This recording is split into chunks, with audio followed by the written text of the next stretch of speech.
Thanks for coming out to the Way of Mastery. You're welcome. And we're going to take a breath right now. If you're here for the first time, all I want to tell you is that you don't have to believe it. Accept it. You don't have to welcome it. Some of the things I say may be hard to believe from a Way of Mastery. Some of it might be quite startling. You're not being asked to judge and analyze the ideas at all, but if you use it, which is another way of looking at things, you'll see that this new way of looking at things works. But only if you use it. That's the key word. So take a breath right now. I got something I'd like to use to get us centered and to go into another state of mind. We're coming out of the world, and we probably still got a lot of it on us and in us. And we've been studying and we've been going deep for the last few weeks, so we're right about, should be at a time where most of y'all got stuff coming up, and you're probably not in a good mood. How did you know Well, that? thanks for telling me that. I'm real You busy. have the sight. Yes, well, if you actually apply, Yes. if you actually apply the truth, it's impossible to actually start applying it and not go through some disorientation and confusion. If you have none whatsoever and you're studying something, then I'd venture to say you haven't really started to try to live it in the world. It's easy to talk about it in the class, and it's easy to read about it in the class, but when you go out there to that part of your mind and you're trying to live according to these principles, you should find some level of disorientation and confusion coming up from time to time. So let's just take a minute now to allow ourselves to bring our energy in, be grateful for the fact that we have each other and that we're not trying to change our minds alone. And those online, thank you for watching it. I'm Earl Purdy. That's what I call myself.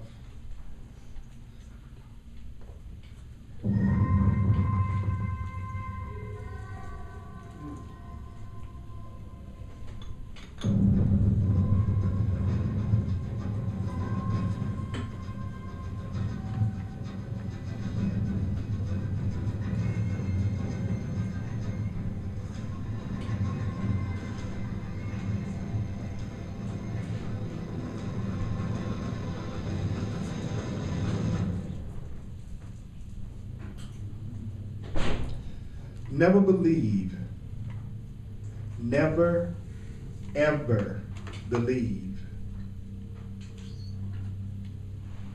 Just close your eyes and allow yourself to just hear these words from the Way of Mastery. Never, ever believe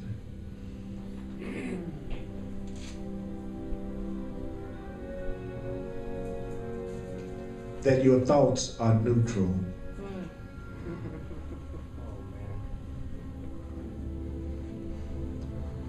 I said earlier that events are neutral, but your thoughts are not neutral.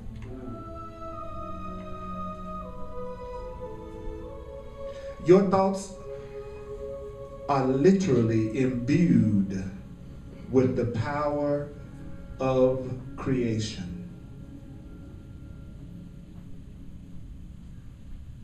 Your thoughts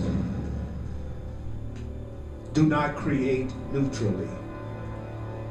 Your thoughts do not create neutrally. Every one of your friggin' thoughts reverberates a quality of vibration. Every one of your thoughts reverberates a quality of vibration that spreads out from you. Your thoughts create vibrations that spread out from you. Your thoughts create vibrations. Your thoughts create vibrations. And they spread out from you touching the shores of manifested reality. And then your thoughts come back to you. Your thoughts come back to you. Your thoughts come back to you.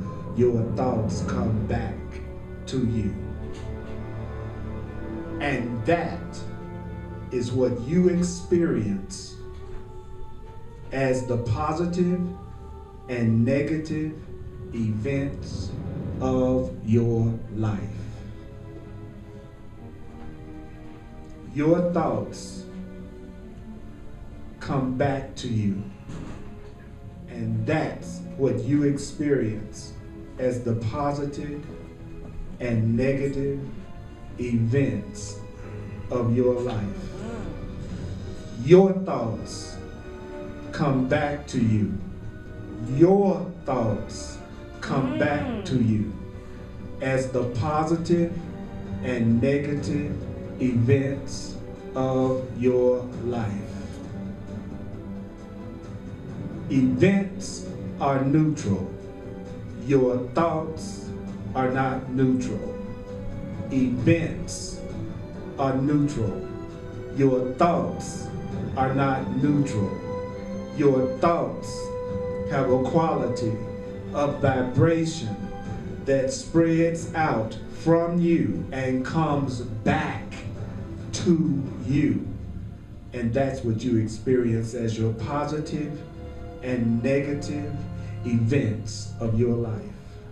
Now, it's very true, and I want you to please listen carefully to this.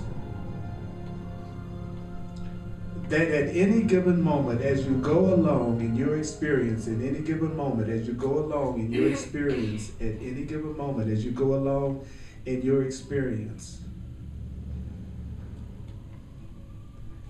the coming back of the ripples you have sent out. All day long, you are experiencing the coming back of the ripples you have sent out. All day long, you are experiencing the coming back of the ripples you have sent out. In that very moment that you are experiencing the coming back of the ripples of experience that you have sent out, you are not a victim of what you have created. You are not a victim. Hear me now. You are not a victim of what you have created. You are not a victim. You are not a victim. You are not a victim of what you have created. Do you know why you are not a victim of what you have created? Because in each such moment, you remain as perfectly free as you were when you first sent that thought out in the first place. You, right now, no matter what's going on, no matter what you are experiencing in any area of your life, no matter what you are experiencing in any area of your life, you are free right now to choose. You are free right now to choose how you will experience the effect of what you have sent out to yourself. You can choose how you're going to experience the results of your own thoughts right now.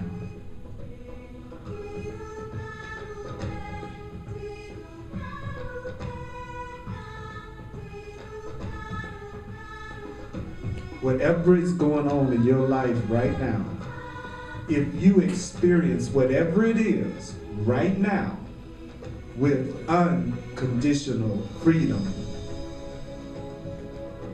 with unconditional acceptance, no matter what it is, if you can accept it as your own creation with love, forgiveness, neutrality, and innocence, you will diffuse the effects. If it's something that is causing you pain, you can diffuse the effects. And in that moment that you accept it as something you created from the vibration of your thought, in that moment that you take responsibility for how you are experiencing this experience, you become instantly free to begin creating in a new way the experience you will have in the future. And this is why you are not and never are a victim of anyone's creation, especially your own.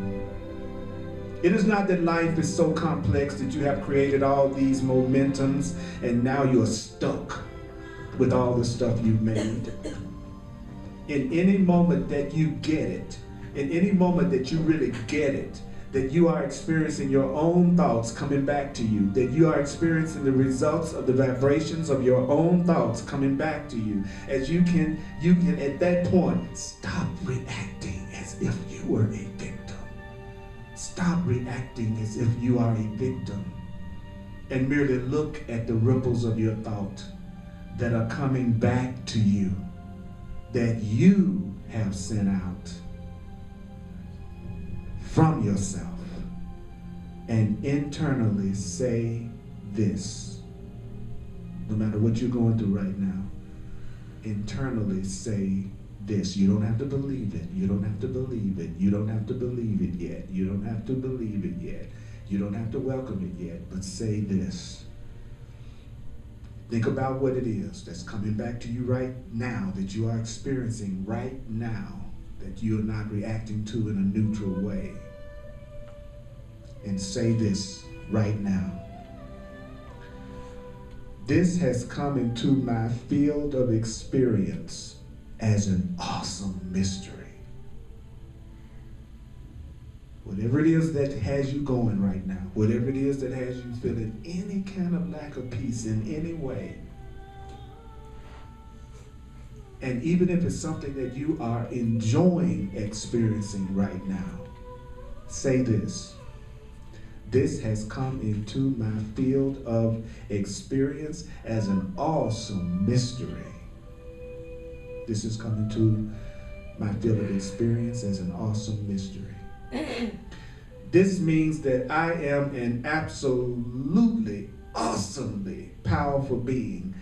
This means that I am an awesomely powerful being. Say that to yourself silently. This means that I am an awesomely powerful being. I am an awesomely powerful being. I am an awesomely powerful being. I am an awesomely powerful being.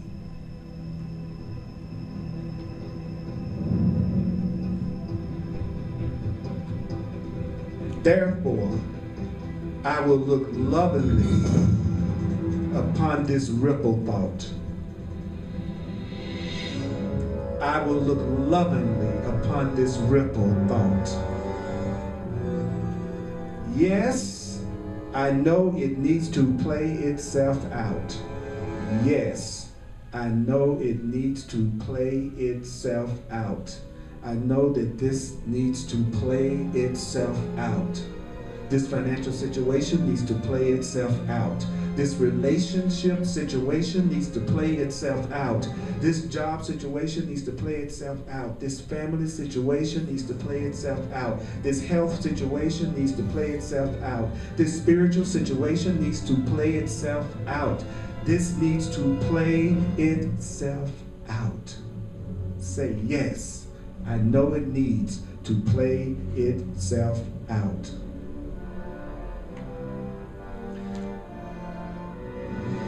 But as it does so, I'm going to be wise enough to see the transparency of it. I'm going to be wise enough to see the transparency of it. To see the lack of effect that it really has.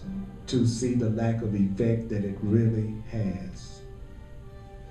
It doesn't change who I am.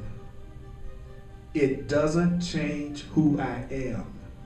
This doesn't change who I am. This doesn't change who I am. Silently, those of you who choose to have happiness and peace, choose to say, it doesn't change who I am, whatever it is, whatever is happening.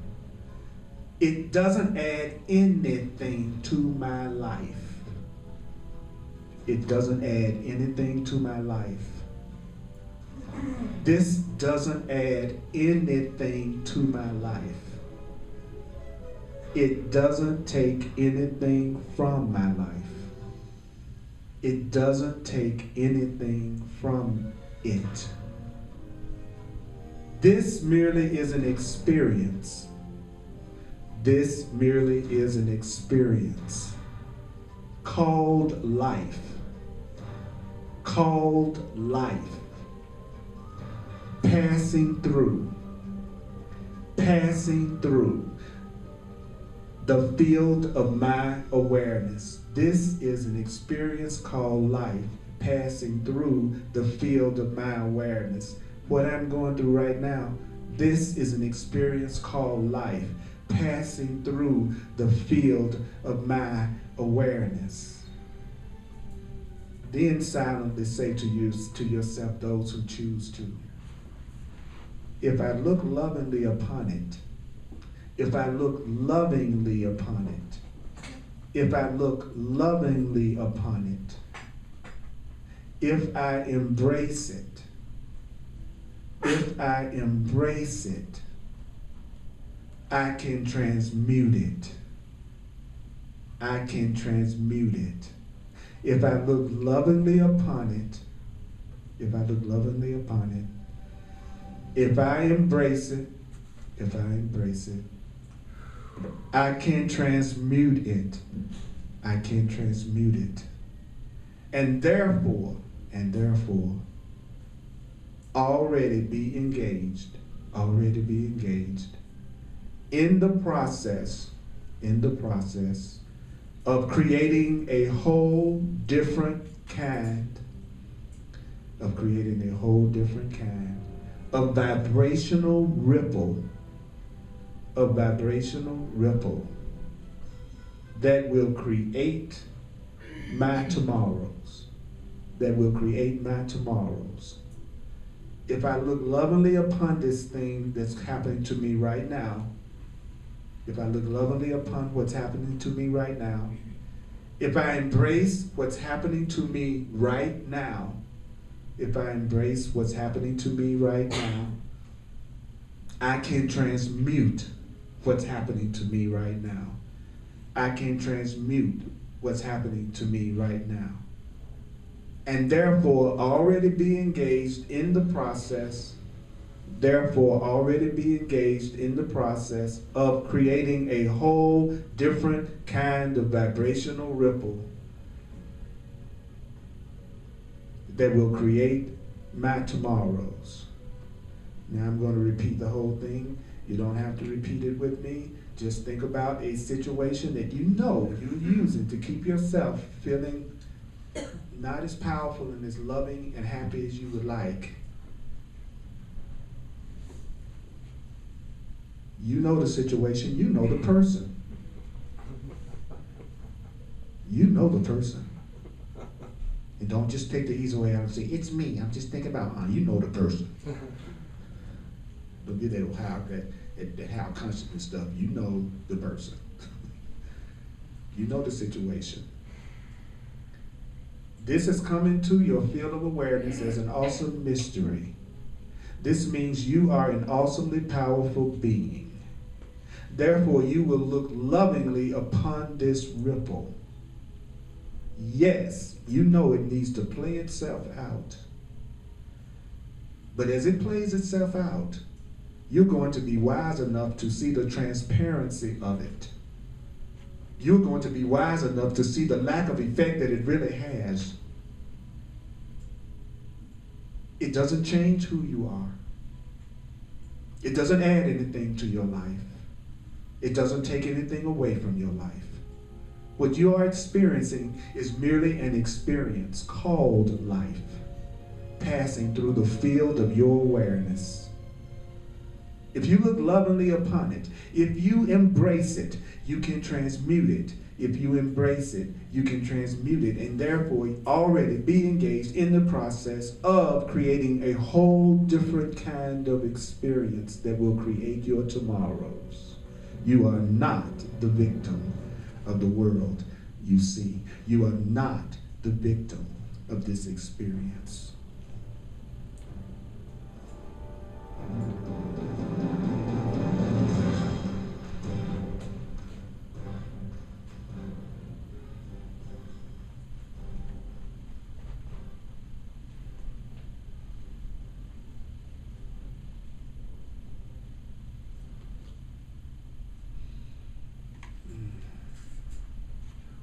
So come into the room.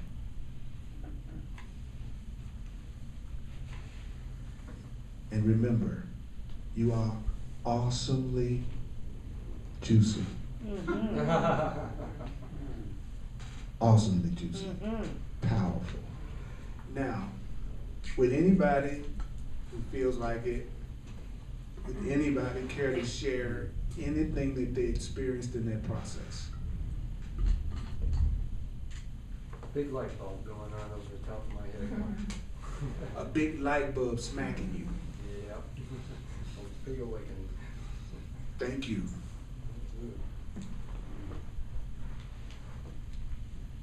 Anybody else? Like not owning my power. That you recognize that you were not owning your power. Anybody else? Thank you. I appreciate having a different way to think about what's happening. You appreciate having a different way of thinking about what's happening. Different way to deal with what is, to get out of it, because I'm done with it. Yeah. What was your favorite phrase? Did you have one out of that? The one about freedom. Mm-hmm. You said something else after that with the freedom. I said. Could you repeat that? Yeah. It said, if you experience whatever it is with unconditional freedom, with unconditional acceptance and love, forgiveness, neutrality, and innocence, you diffuse it. That sounds like suspiciously just the opposite of how we deal with it. It might indicate why the things we're upset about don't seem to go away as quick as we'd like. Just saying. Anybody else care to share their reaction to anything, to this sharing? About what I'm experiencing is the ripples of what I put forward, what I created earlier, and to actually own that instead of trying to fix it. And allow and transmuting as opposed to trying to fix, because the more I try to fix, the more it becomes a bigger wave. So what I'm saying is for benefit of people that are watching, so you wanted to own the fact that you were creating what you were experiencing, so that it could actually be healed. That's what I'm doing too, brother. It's like I've had it with using the approaches that do not work. The Course in Miracles says, it's like we believe if you do what doesn't work a certain number of times, it works. Yeah, I just haven't done what doesn't work long enough. Yeah. But everybody knows when you do what doesn't work 1,235 times, then it works. Or I'll attempt to do what doesn't work with different people, thinking that I haven't done what doesn't work with the right person yet. Can anybody feel me? Yeah. Anybody else? I like the part about acknowledging it as a big mystery and not having to wrap my head around it so much, but just allowing it to be the mystery that it is. Isn't it relaxing? Yeah. guess what, adults? It is perfectly okay for us to not know everything. And it's perfectly okay for you not to understand something. You know, you heard, those of you who've been around for a while have heard this quote many times that I've shared from the Course in Miracles, which is, he says, your understanding is not a powerful contribution to the truth. It doesn't make it what it is. So your understanding doesn't actually have any effect on anything. It doesn't change anything. I can love you whether you understand it or not. Your understanding doesn't have to affect the fact that I love you. And it says to understand means to accept. And I thought that was interesting. He says it doesn't mean to be credulous. You know, believing doesn't mean to be credulous. Understanding just means somebody told you 1 and 1 was 2. You accepted it. And now when someone says, what is 1 and 1? You say 2. So that's all the truth is asking us to do. Why don't you accept, wow, that's deep. He says, why don't you accept that you're an awesomely powerful being? I'll ask you this question. What's the payoff in not believing you're an awesomely powerful being? And what's the benefit of victimhood? You don't have to take responsibility and you don't have to change anything. Right. So, yeah, that's good. I love it when y'all talk dirty. All right. Anybody else before I go on further? Yeah, bro. I was reminded of a conversation I had last week with a group of people, and then the subject was stress. You know, and how do we react to stress? And I just asked the group the question: do you think that we individually have the power within us to react to stress in a way that doesn't create harm for us? The prevailing opinion was, no, stress is a real thing, as if it were a empirical thing that we can measure, and that we have no control over our reaction to it.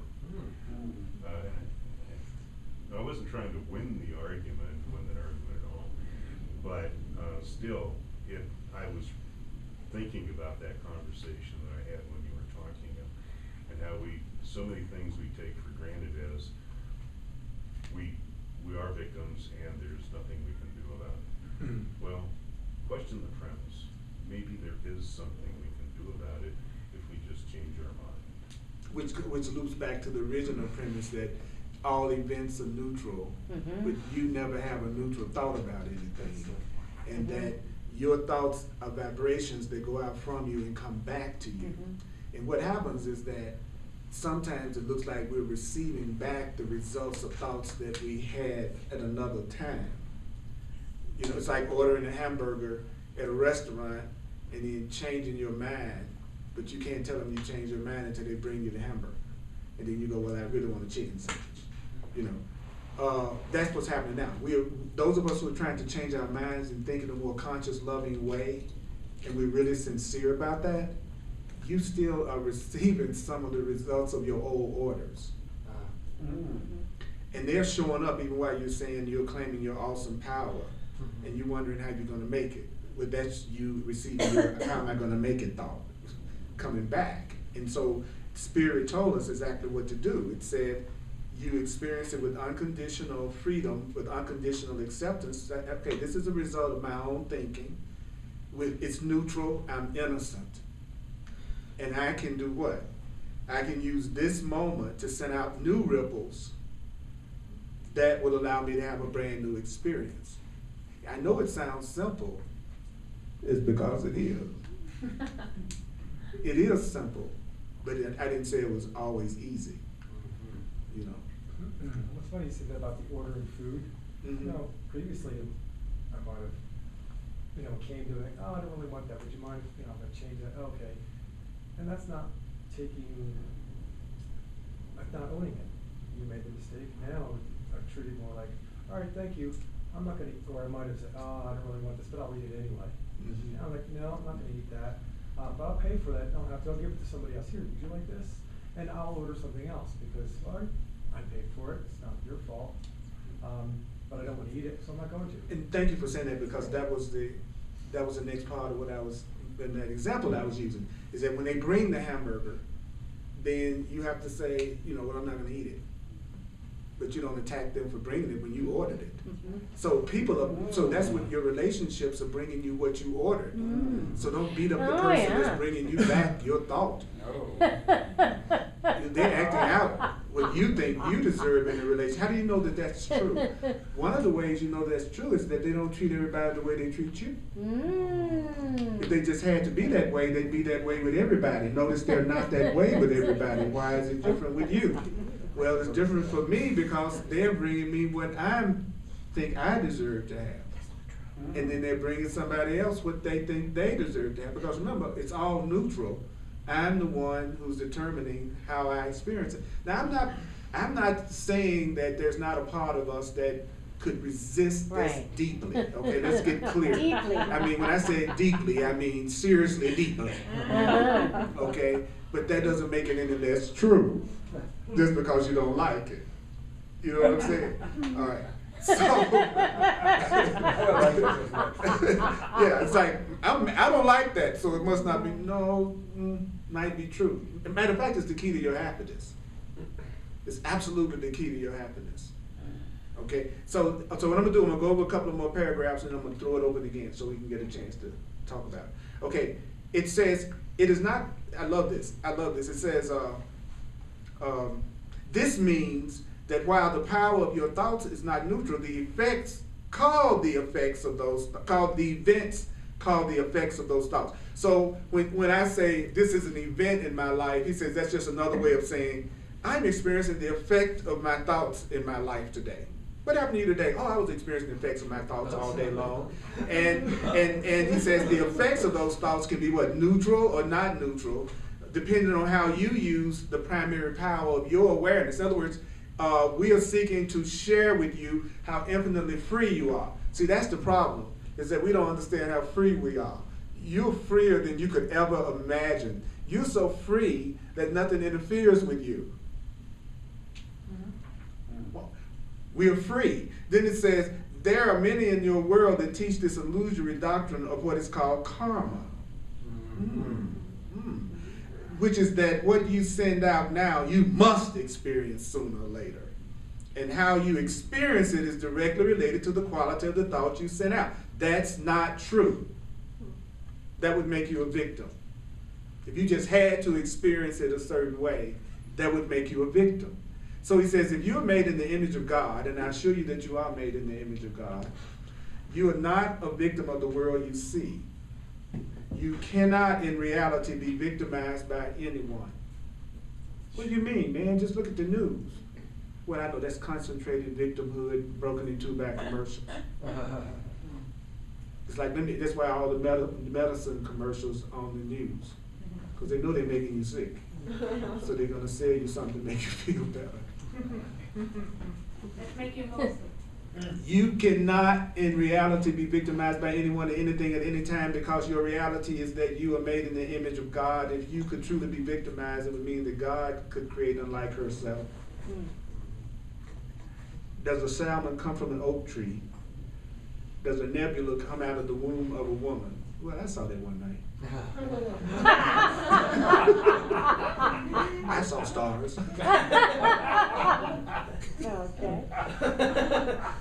Okay. Now remember that keeping your sense of humor is important to waking up. You'd be surprised at how many problems would go away if you laughed at them. I'm trying to laugh at them. Some stuff is like, the more special it is, the harder it is for me to laugh. To be quite honest about that. Does a raspberry grow on a store shelf? No, like begets like. So therefore, why would you ever believe that God, who is but love and unlimited creativity and power, could ever beget something that's small and little and powerless? So how can the infinite creator of everything create us as little and powerless? And then it says, it doesn't happen. God cannot be victimized. Therefore, God's creations remain victimless. So that means all events remain neutral, and all that the environmentalists and the logger are doing is using the power of consciousness to momentarily create the belief that they are this and not that. In other words, people in opposition place a value on their own choosing. For instance, he says the logger and the environmentalist place a value of their own choosing upon an event of energy that they call a tree. So a tree is just an energy event. Wow. A flower is an energy event. A car is an energy event. Oh, I'm gonna go put some gas in my energy event. Change your mind.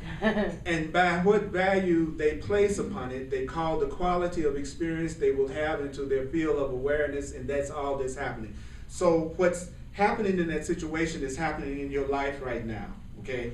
Is that you're placing value on whatever is happening to you right now, and you're calling a quality of experience into your field of awareness. I'm calling some kind of a quality into the field of my awareness by what you said about me last night. And he said that's all that's happening. Everybody is just taking a neutral event, placing some value upon it, giving themselves a quality of experience that they're calling into their awareness. That's all you're doing all day long. That's what everybody's doing.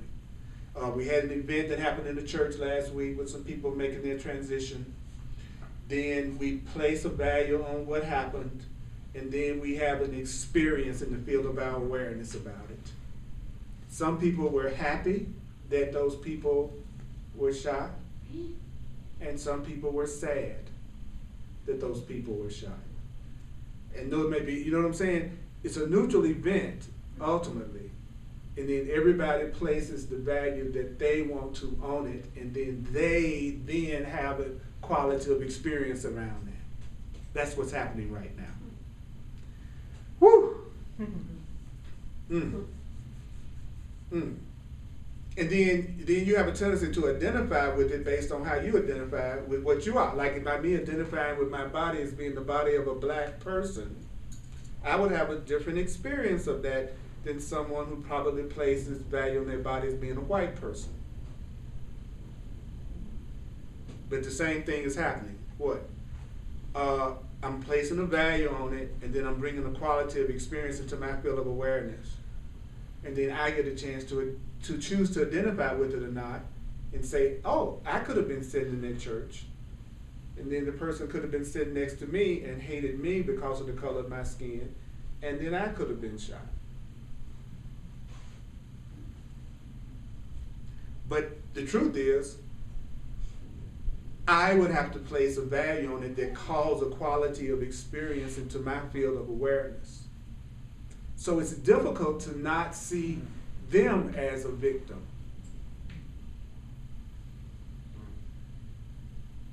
See, that's the test.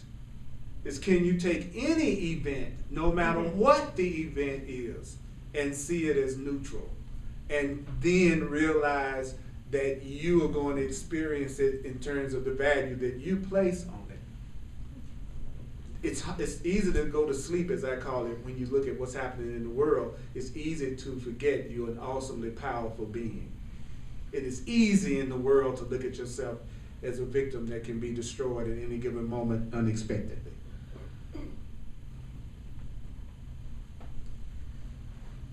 I refuse to support that that's what I am. Just a black body that can be destroyed in a moment by somebody else. Earl isn't going to support that idea, but you can, or cannot. What he says, because we're free. You can choose to see it in any kind of way. You can choose to see it in a way like some people did, to come together in a sense of unity and oneness in that city like they've never seen before between the quote-unquote black people and white people. Or you can see it as an event that represents more hatred and more attack. That's the choice we all have in everything that's happening to us all day long. But we're not dealing with something usually as extreme as that. But the choice is exactly the same. So he says the energy that makes up the tree is eternal. I'm going to say something that's going to probably really upset some people, okay? Which I like. All right, here you go. Bring it on. He says the energy that makes up the tree is eternal forever. The tree may change form, but life remains. Therefore, lament not the passing away of a species, but trust the grand intelligence that gave rise to the species in the first place, because that grand intelligence is still busy creating even greater universes. This is why loss doesn't exist. So the energy that made up those people are eternal forever. That energy may change form, but their life remains. So in the end, you don't lament the passing away, but you trust the grand intelligence that gave rise to them in the first place is still busy creating even more powerful creations, and they still are powerful creations that still exist in another form.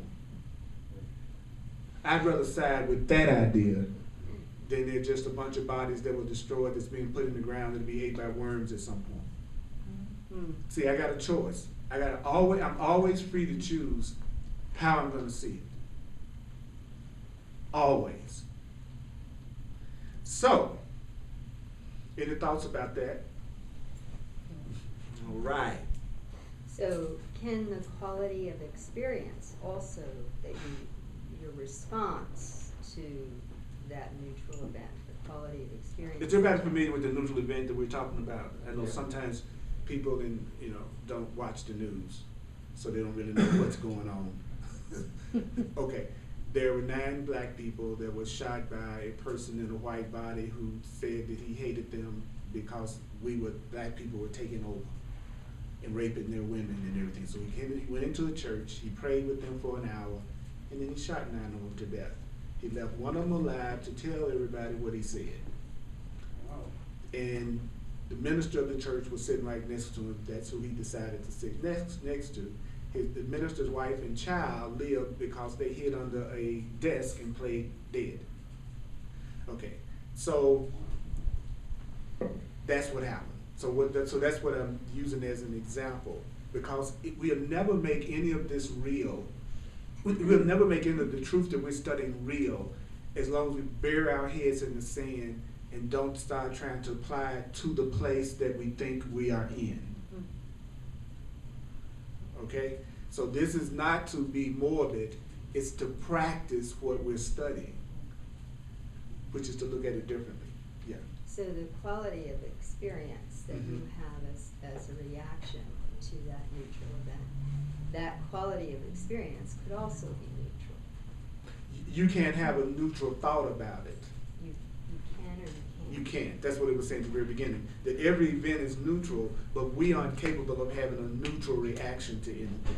So the quality of experience has to have some kind of conviction behind it. Right, that's what it was saying. He says the value you place on it, he says what the value you place upon it calls on the quality of experience that it's going to have in your awareness. So the way I look at it is going to determine the quality of the experience I have about it. Right? Some people lose a relationship and they break up and they're sad and devastated because of the value they put upon the relationship. So the quality of the experience that they have in their awareness, somebody else breaks up and they're happy because they think it's the best thing that could have ever happened to them. So the breakup was neutral, but the quality of the experience that the people had around it was not neutral. So that's why it's so important to realize we're always either choosing love or fear. That we're either choosing to love or to fear. Right? And so I had to make a decision, especially being in a black body, I had to make a decision to see it as differently, right? And that's what we all have to do all the time. We have to make a decision to choose for peace. We can't make peace dependent on some outer event going the way we want it to go, because we don't have any control over that in that sense. But we definitely can decide how we're going to look at it. And that reaction can lead to further peace. And that reaction is going to be exactly what leads to your peace or not. And like I said, some people took that neutral event to generate more racial harmony and love and reaching out to each other in that city than that's ever been seen ever before. And you better believe some people are using that to hate more. And the thing about it is that the ones who are choosing for hate, they don't realize this is a thought, this is a vibration coming out from you, going out into your experience that's coming back to them. So they don't realize that they're generating more attack for themselves in their hate. Where I'm studying this stuff and it's telling me, hey brother, you need to see it another way, or you're gonna call that to yourself. So how do you see it? You see it as a call for love. You see it as a call for God. You see it as a call for help. You see it as an opportunity to choose another way. You know, but that's a decision. That's a decision. Wow. Anybody else? What you're saying there is really amazing, because the way the family, the mother and the wife and the daughter responded to the whole event was that loving. They chose love. They chose what they were preaching. They chose. They walked their talk. And that whole town changed, where just a few months ago, in another place, the hate was chosen. Right. And it exploded, and it exploded on the news media, and more diversified anger or frustration. Now, bringing that back to a more subtle and probably easier way to practice, which I should know better, and I do know better. It's hard to do sometimes when you're in the middle of that emotional wave coming at you. Right. And Right. catch the breath and just make a choice, as opposed to going into the old mode. I gotta win. Right. Right. And- But remember, that's what they said at the very beginning. That you embrace it, you see it as a neutral event, you recognize it's an experience that's coming back to you based on the way that you're thinking. And go ahead and feel your feelings, because the quicker you feel your feelings, no matter what those feelings are, and you let those feelings pass through you, then the love and sanity that's behind those feelings, you become aware of. That's why it's okay. I mean, if you're angry, feel it. If you're upset, feel it. But refrain from physical attack. Or verbal attack. And hopefully verbal attack, but I'm gonna tell you, nobody's ever actually physically injured me from a word. So I'd much rather a person refrain from physical attack. And then if you can get up to the verbal attack, great. You know. But in the end, the verbal attack doesn't have to hurt me unless I choose to side with it. When I verbally attack other people, it hurts me. That's right. It does. And, okay, so since we're pretty much about self-preservation, right? Let's face it, self-preservation is the law of nature, right? So what if you saw being peaceful and taking responsibility for your experience as a means of self-preservation? Then we would practice this more. Because our own selfishness and own concern about our own safety and happiness would motivate us to use these kind of thoughts instead of the thoughts we learn from the world. So actually, when you start connecting self-preservation with being loving and forgiving, people will do it more. You know, it's like when everybody said we should love each other. It's like, okay, that's not no big deal. Don't exactly impress anybody. Nobody ever jumps up and down about that. They've been hearing it all the time, right? But if a scientist was to say there's this very special energy that is linking everything, that if we were to allow ourselves to tune into it, would completely change and transform the universe, people would be more relevant to it. It's the word love that dissipates the energy. But if we gave it a scientific term, then people will go, oh, it's a scientific evidence that if you actually blah, blah, blah, blah, blah, then everybody if there's scientific proof that being joyful actually makes you live longer. Not everybody wants to be joyful. But if someone just said, love each other, you know, everybody knows that doesn't work. Yeah, it's interesting. Okay, anybody else? Remember, you don't have to agree with anything the book is saying, I'm saying. I'm not going to defend myself, so you can talk and we can have open conversation. Because that's what freedom is. I love it. But I'd much rather hear something different, wouldn't you? Yes. Yeah, I'd rather hear something different than what I was taught. Okay, so that means that, well, okay, then let me throw another bone out there that can be good. All right, so what do you think about animals becoming extinct? Because according to this, you're not supposed to lament it. They've been doing it for centuries. New ones pop up. Because because something created them to begin with, and whatever created them to begin with is still in effect and operating. What if you knew beyond a shadow of a doubt that if you went through the transition called death, it was just like you taking some clothes off, but you still exist? How would you feel about death?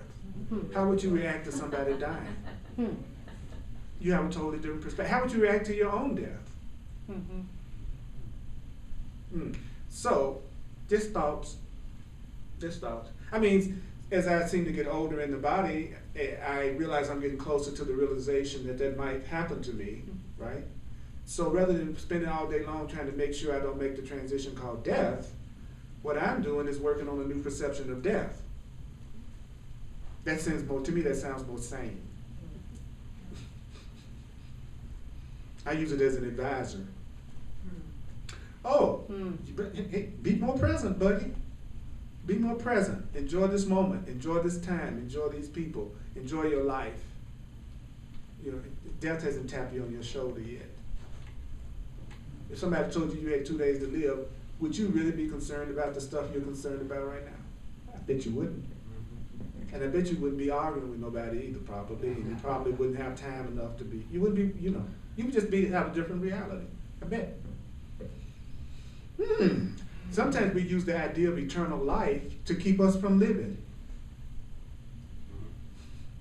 Oh, I have forever. I'm learning that I'm an eternal being. I have forever, so I won't actually be present right now with you and love you and appreciate you, because I can always do it tomorrow.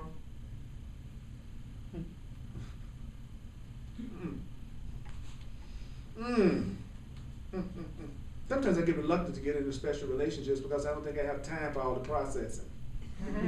Really, when I was in my 20s, I had time for it. When I was in my 30s, I had time for it. In my 60s, I don't have a lot of time to get somebody to accept me and to believe in who I am and to understand my way of being and be okay with them and they all right with what I do. It's like, I don't really have time for this stuff no more. You know, here I am, love me or leave me. Because guess what? I was okay until I met you. Then when I met you, something was wrong with me.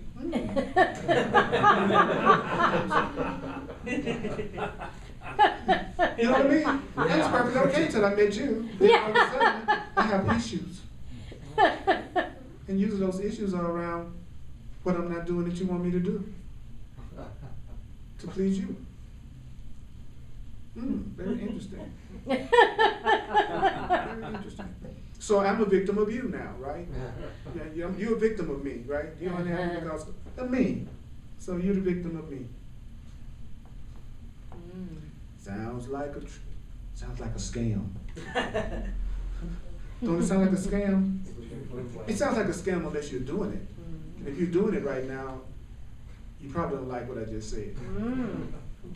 If there's somebody you're mad at right this moment because they're not acting out your script, you don't want to hear what I just said. Probably. Woo! Woo! I feel like I'm going through this dangerous initiation right now. You know, because I'm just not doing what anybody wants me to do. So I'm interested to see what happens, who hangs, who's gonna love me the way I am. Yeah, who's gonna accept me? Who's gonna accept somebody that wants to have peace and wants to realize they're innocent and you are too, and not make demands and see you as innocent and wonderful and beautiful and powerful? God, I'd be a hard person to be with. Yeah, for a victim, I would be the hardest person in the world to be with. For someone who wants to see themselves as a victim, absolutely. Control freak would be in hell. Wouldn't it? So one day you're going to want your freedom so much, you'll never let anybody control you. Because you'll know you're so valuable and so loved that you'll be all right whether they're there or not. And until you reach that point, you'll never be free. As long as you need the approval of others, you'll never be free. I want to be free. So how does all this relate to your daily experience? How does this relate to your daily experience? That's a good question. He says, well, another thing I want to say about that too. Practicing the truth on strangers is a good place to start. Like practicing these principles on things that happen to people you don't know is a great place to start. It's a lot easier. So I like to use all these principles on people I don't know first. and then build that muscle up so that when something happens to someone that's close to me, I will be better equipped to see it differently. Like you were saying, we could use an extreme example like the people at the church, or we could use an example like, can you keep your cool if someone cuts you off in traffic? Can you just do that? Start there. Start in traffic. But that's when I see people go the most berserk. Right? Yeah. I remember the guy thought I had done something, said something to him, and I got to the traffic light, and he jumped out of it. One of the guys in the car jumped out of his car, and he came over there, and he was getting ready to, attack me, I guess. And what you say? I said, bless you. He went like that. And then he went and got back in his car. See, people don't know powerful, meaningful, emphatic requests for peace can neutralize a dangerous situation. But people don't believe in the power of peace as much as they believe in the power of attack. Peace is right there with love. I love it, man. So as we move into the lessons that follow, it is going to become very crucial that you have a foundation upon which to build. So 5 minutes a day. Oh, I knew it was going to be too much. I knew they was going to go too far, right? 5 minutes a day, the foundation of mastery. Are y'all willing to hear how 5 minutes a day could make you found it? Okay. He says, if you're ready to completely assume responsibility for having been created in the image of God, and therefore you are the eternal creator, begin now to utilize some time each day without letting a day go by in which you just sit with yourself. Do you know why people stay so busy? Because they don't want to hear their own thoughts. If you're quiet, you'll hear what you're thinking. If you're busy every second of the day, you don't ever have to hear what's really going on within you. That's why Americans love to stay so busy. That is my theory. Because they would have to hear what they were thinking. So, then he says, in which you sit by yourself. Not with your mate, not with your parents, not with the television, not with your favorite sports team, not with your favorite actor or actress, not with your favorite religion, not with your favorite God or master or savior, not even me. Sit with you. Start by acknowledging that you are one with God. Sit with you and say, I'm one with love. I'm one with God. He says, understand that the very body that seems to have a heart within it, beating life for you, is the effect of decisions and choices that you have made. So your body was a decision and choice you made. Whoa! You chose to have a body. You chose to have that body. I went into the body store and said, hey, give me a black body. You went into the store and went, hey, give me a white body. I want a male body. You said, I want a female body. And then we forgot. But your body is your choice. Your body is your choice. Your body is your choice. Then he says, that very chair that you're sitting in is the result of your attracting a web of relationships that is quite unique within your field of awareness called the physical universe. So this is a field of awareness called the physical universe. The physical universe is a field of awareness. This is a field of awareness. He says, you are having an experience that you've never had before. You're sitting in the chair now, in the body you decided to have. Wow, I remember I was a little kid going, hey, what the hell's going on? I'm in the black body, I'm in the South, it looked like a bunch of crazy stuff was happening to me, and my inner teacher said, oh, I'll tell you why. You were a slave owner. Okay. Pretty much explains why I was born in the segregated South. Okay, thank you. It makes sense. And most of the white people you're around used to be black people in the South. Payback time. At one level of consciousness. Now that sounds like it made more sense to me than the stork.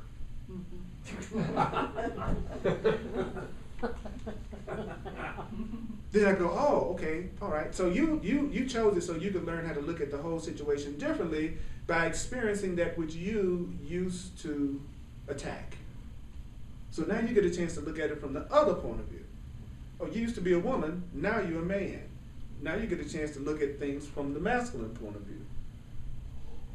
So it's all perfectly fair, ultimately, even though it may not look like it. Isn't it great? So the event right now that you're going through right now is completely neutral. This is a completely neutral event, and nothing that you are experiencing in your consciousness exists or is sourced by anything outside of yourself. So you decide to be in the body, you decide to be in these chairs, and there's nothing that's happening to you that's being caused by anything outside yourself. So give yourself 5 minutes to practice choosing how you will experience sitting in the chair. Give yourself 5 minutes. Okay, so I'm gonna give us 1 minute.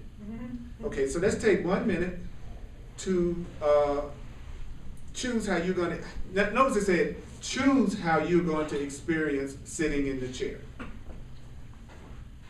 Those of you watching, whatever you're doing right now, think of it for 1 minute and say, I'm choosing to be doing this for 1 minute. So will you do this with your mind full of worry? In other words, are you going to do this with your mind full of peace?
How did you experience that minute? Anybody care to share? Peacefully. You chose for peace. Anybody else? Very empty. Felt pretty empty. Anybody have the feeling, am I doing it right?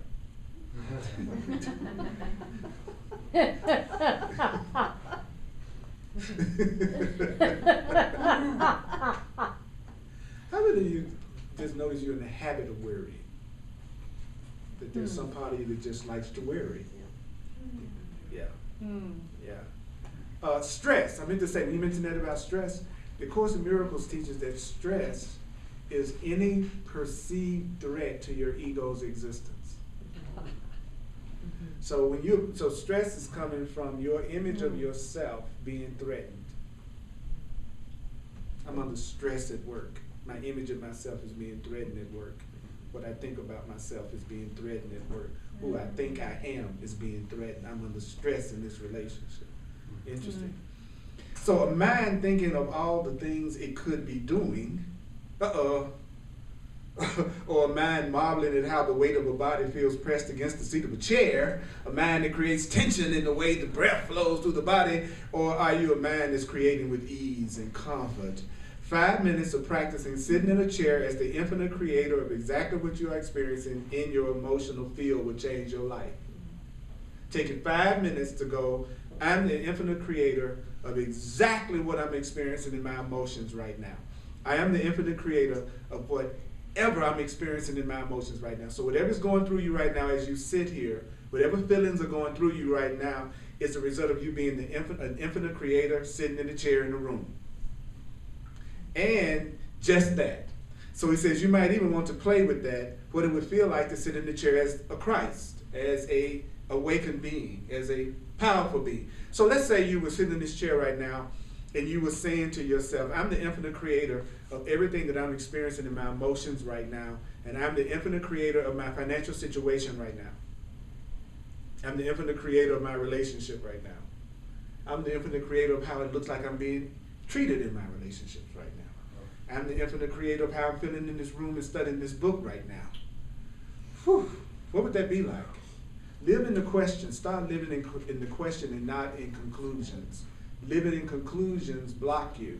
They don't give you any answers. Living in questions does. What would it be like for me to be around all of you and believe that you're one with me and I'm one with you and we love each other? What would that be like? What would it be like to be here with you today and be glad about it and not be thinking about, I wish I was somewhere else? What would it be like to be grateful to be here with you tonight? What would it be like to be grateful for my body? What would it be like to be grateful? What would it be like? What would it take for me to be in a world that I feel completely prosperous in? What would that be like? Live in the question. Don't try to answer it. Wow, since I don't know anyway, that sounds like a cool instruction, doesn't it? Because I really don't know. So he's telling me, well, don't know. Your not knowing allows you to be helped. Because it's you thinking you know that's blocking your help. So just admit you don't know so you can be helped.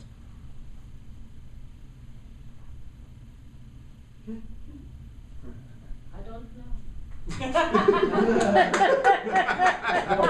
I don't know either. Anybody else don't know? I don't know. So what would that feel like? I would let you choose whether or not you would like to experience it 5 minutes each day. Do it without fail. Be with yourself. Be with yourself. Be with yourself. Be with yourself. Be with yourself. Be with yourself. And decide how you will experience yourself now.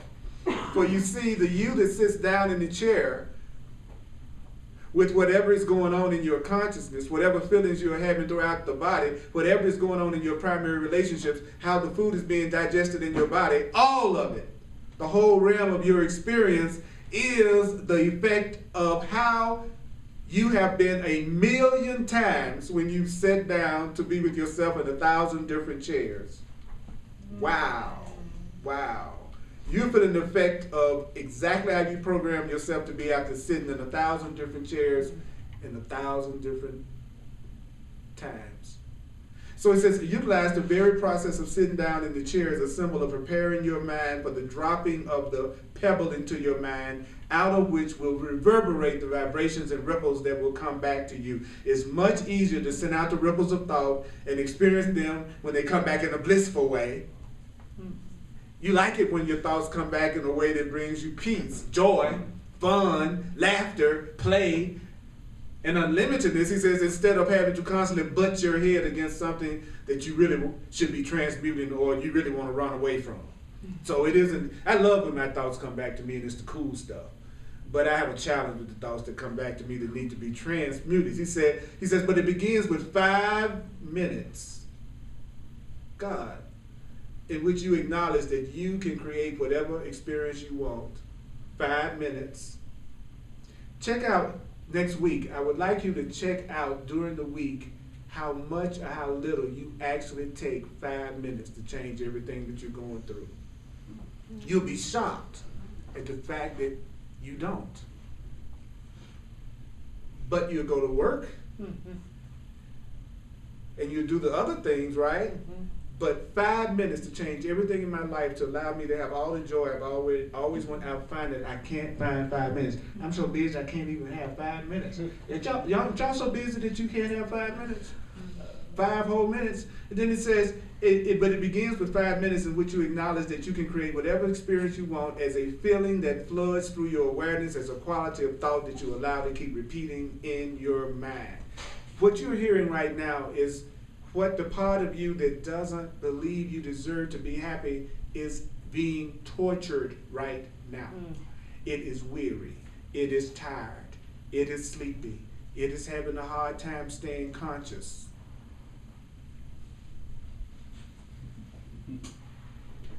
Well, you know, being told you could have infinite joy, laughter, and play and unlimited is completely stressful and wearying.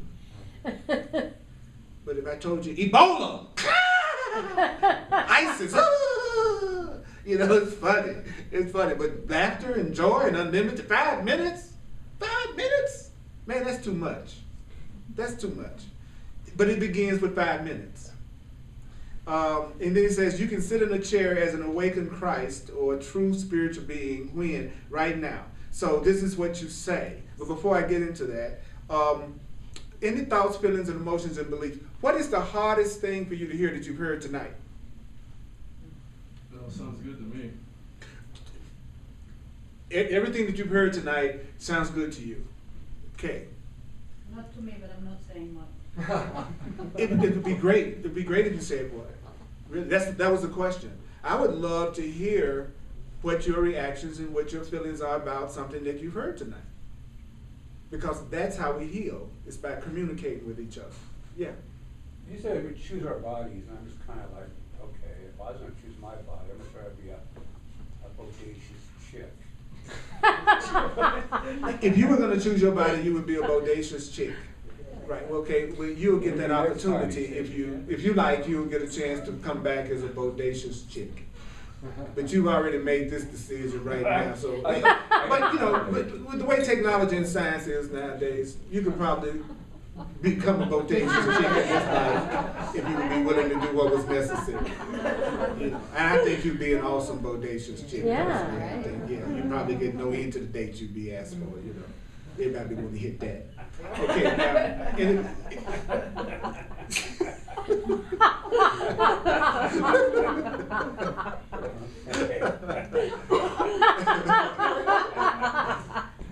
Patrica. Patrica, you just look so cute. Yeah. Anybody, okay, I'll put it this way. Everybody had no problem with nothing you heard tonight. All of it just resonated. It was easy, and you just loved it. It was all good. No resistance to anything, right?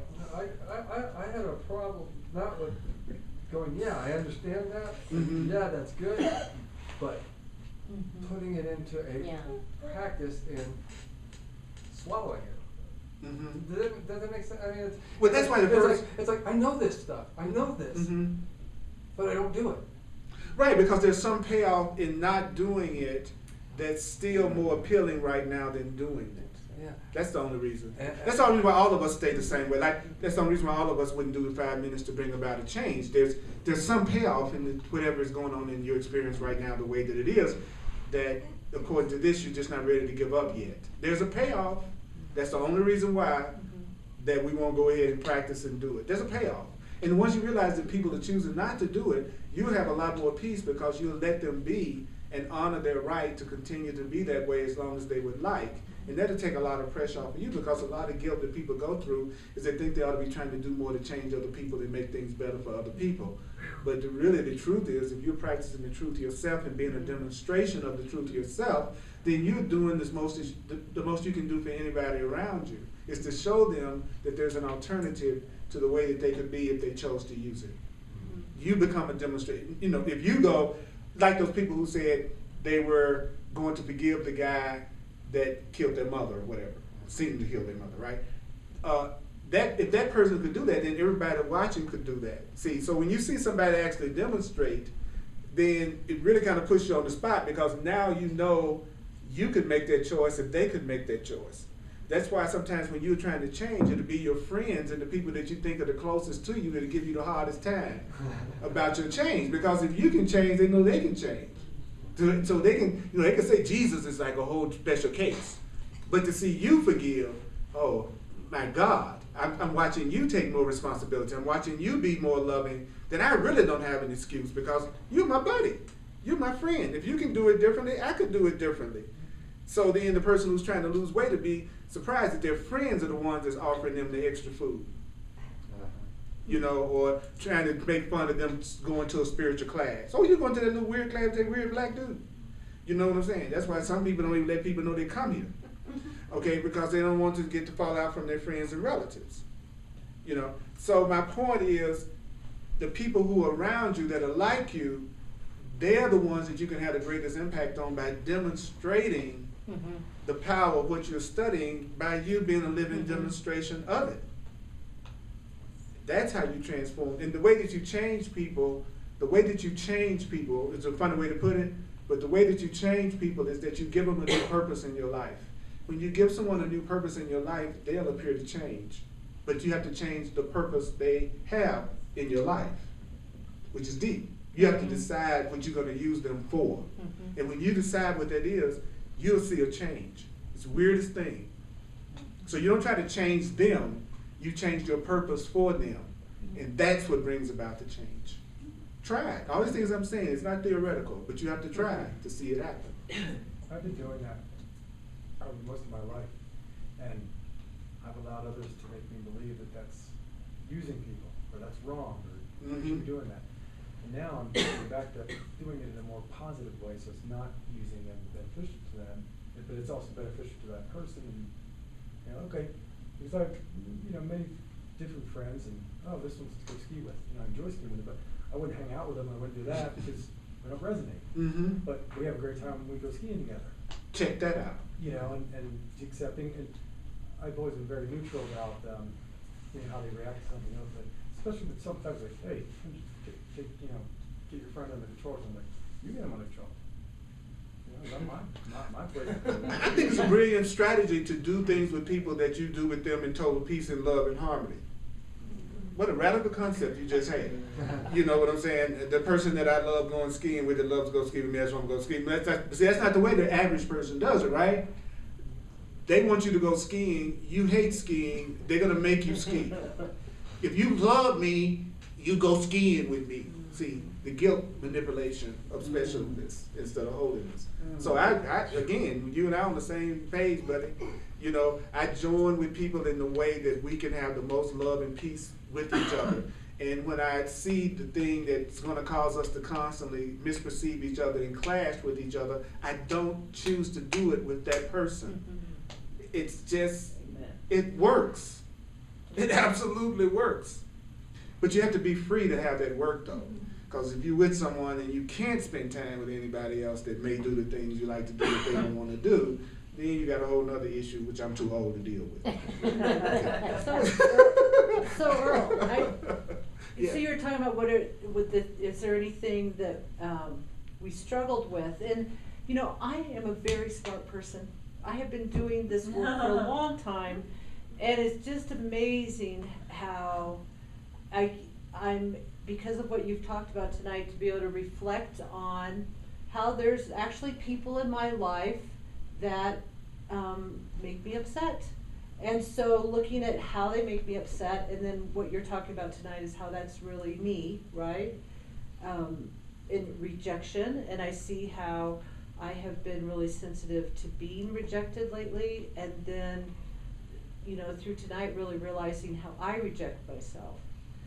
And so there's just that piece where I have been successful at creating what I have in my life, and it's really, I guess sometimes I feel discouraged about how is it that this is still occurring, like the pattern. Right, and so that's why we go, readiness is not mastery. And that I'm going to be a happy learner, and I'm going to be gentle on myself, and I'm going to look at how I am today versus how I was 6 months ago or 6 years ago. And then any little increase of my growth and my awareness is to be appreciated. You know what I'm saying? And to also not, like that was great about, if it looks like I'm being rejected. Well, the Course teaches that the ego is the notion of rejection, and that there's a part of us that actually loves rejection. I think I'm addicted to it. That there's a part, because that rejection makes us special. That rejection singles us out of ourselves. So the mere fact that you recognize that is the healing. That's what's so beautiful about it. The mere fact that you said that, a pattern that you're aware of is a pattern that you're ending. And a pattern that you're not aware of is one you want to perpetuate. So the mere fact that you could go, oh wow, it's a part of me rejecting me. That ended the pattern. Now what you have to do is be patient while the after image of that pattern fades away. And it's sort of like pulling the plug on the fan and then watching the blade go around, and then eventually the blade stops because it's not plugged into the wall anymore. That's what you do whenever you acknowledge and own that you're the one that's creating whatever it is you're experiencing. At that point, you pull the plug. Now it's about you not being fooled by your lingering thoughts of being rejected and thinking that those thoughts are still being generated by you. And that's the key thing now. See, most people get fooled by the blade still spinning after the fan's been shut off. And they think, I haven't changed at all. I'm still going, no. You're taking more responsibility for what you're going through. You have broken the pattern. You just need to let it fade away like other things have to fade away. And so that was actually a major breakthrough for you to say that. And then you surround yourself with, as much as possible, with people who appreciate you and do see your value and do love you, like me, right? You see what I'm saying? That's how you do. You start deciding who you're going to be with. You start deciding who's going to be your friend. You start deciding who is going to be your mirror and your reflection. You know, so I'm here to accept you 100%. Okay, as you accept yourself 100%. You know, because you are me, I am you. So thank you for sharing that. You had your hand up, darling. What were you going to say? Well, I've worked in special education all my life, and in special education we have a term that's called successive approximation. So we don't ever expect mastery or perfection. We just hope that we make little bits of gains. So it just made me think of that when Tamara was talking. Yeah, that's the way of mastery. That is the way. It says in the way of mastery, a master is a person that's a master at being a student. You know what I'm saying? So, let's acknowledge ourselves for hearing this much, y'all. Y'all wasn't there tonight. It was deep. I know it. I can feel the vibration in the room. You know, it was intense tonight. So I really want to acknowledge y'all. I mean, everybody was like, I could feel everybody being pretty much present, though, no matter what. That felt great. So let's do the financial. I'm going to do one last prayer together before we go out, in the statement that he says, before we go out. And those of you watching online, hang in there for a minute. And thank you for your financial expression of appreciation. It means a lot to me. I appreciate it. I'm a full-time teacher of this material. So I thank you for your sharing. Those of you online, please go to my website, earlpurdy.com, and you can make a financial expression of appreciation there. And for those who'd like to go deeper into letting go of those patterns, I'm available for clarity sessions, as I call them, where we take these exercises and the truth of what the Course in Miracles and Way of Mastery is teaching, and we apply it to your situation. Also, if you're open to it, I also use my knowledge of astrology and numerology as another way of getting information for those who are open and receptive to that. But it is not necessary, okay?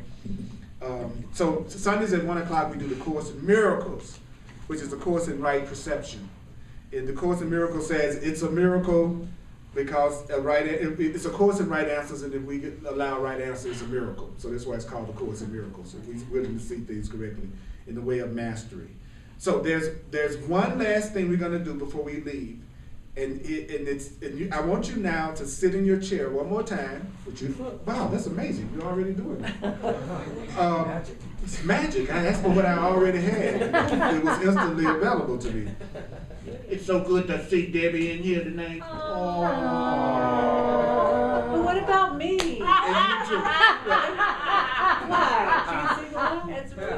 Spoken like a true Leo. Absolutely. Yeah. And I'm glad to see you here too. Absolutely. I'm glad to see you too. I'm no longer rejected. That's right. That's right. Okay. So here we go.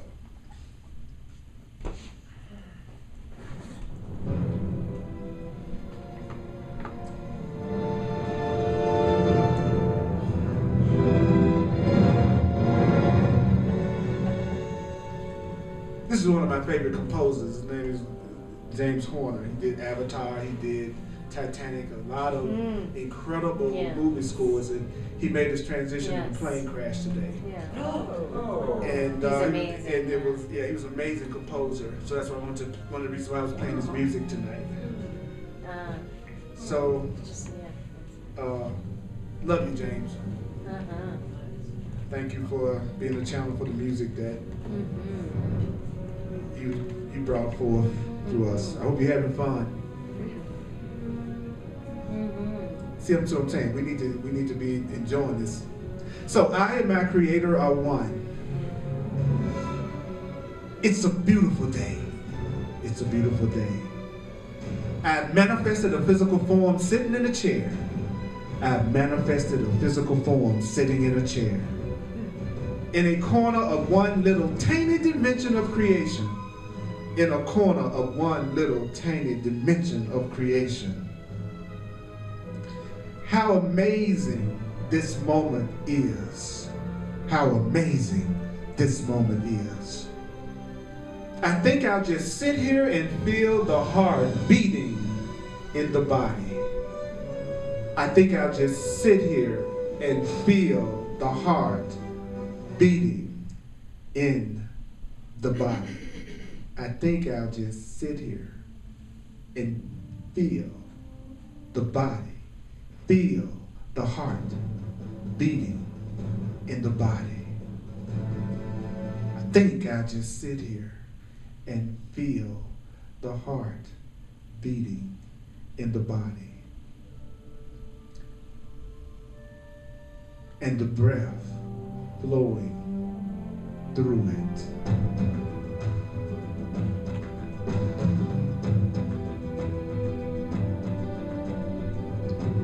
Ah, there's the sound of a bird.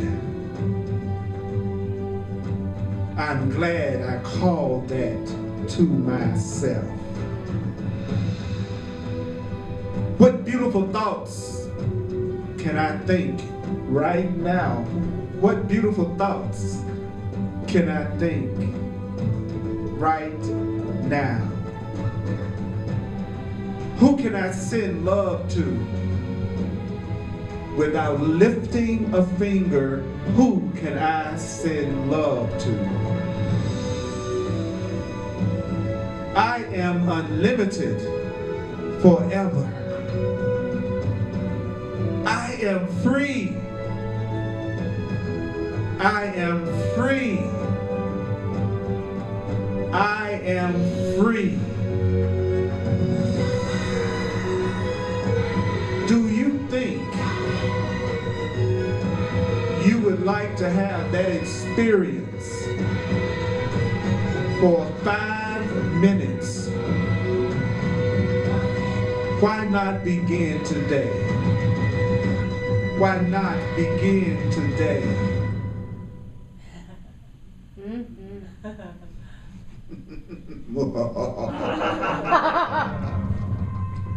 I love you. Thank you, Holy Spirit. Thank you for coming here today.